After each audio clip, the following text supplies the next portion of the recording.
এয়া ডাম্পাৰ 12 চকা ডাম্পাৰ এখন জ্বলিছে। ইয়াৰ আগৰ ইঞ্জিনটো গোটেই সম্পূৰ্ণৰূপে জ্বলি গৈছে। এইটো কেনেকৈ জ্বলিছে কোনে গম নাপায়। ৰাখি থোৱা আছিলে গাড়ীখন, ৰাখি থোৱা ঠাইতে জ্বলিছে।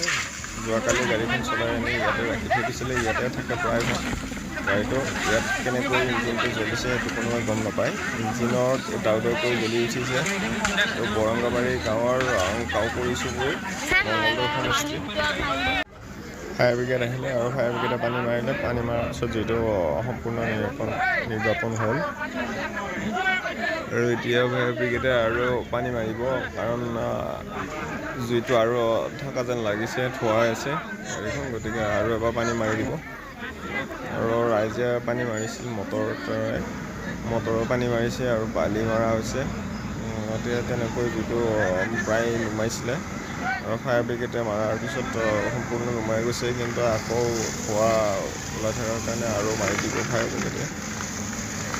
গতিকে গাড়ীটো ইঞ্জিনটো সম্পূৰ্ণ জ্বলি গ'ল আৰু পিছ চাইডটো থাকি গ'ল। টায়াৰ ব্লাষ্ট হ'ব নাপালে আমাৰ ৰাইজৰ কাৰণে। আৰু তেলৰ টেংকি বা অন্য একো নহ'ল, ব্ৰাছ নহ'ল। ব্ৰাছ হ'লেতো আৰু ওচৰৰে যিখিনি মানুহ আছিলে গোটেইখিনি জ্বলি গ'ল হয়। সেইখিনিৰ পৰা প্ৰথমতে ৰক্ষা পৰিলে। গতিকে আপোনালোকক দেখুৱালোঁ।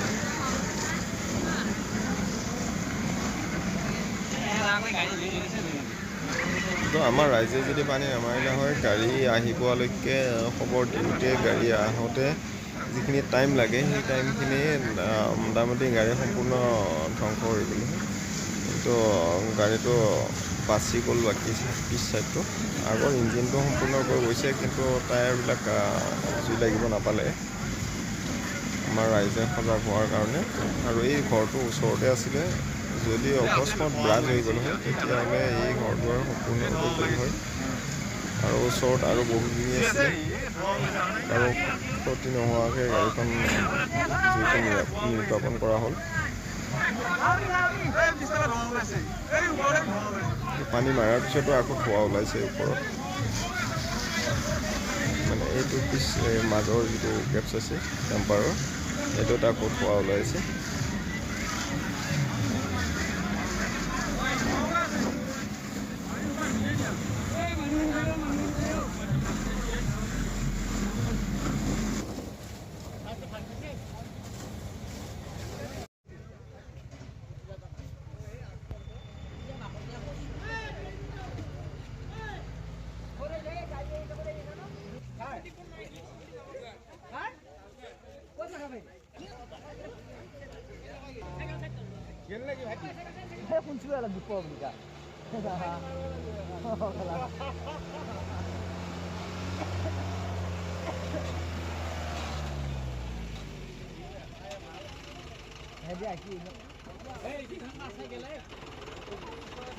ফোন কৰি ল'বি দে।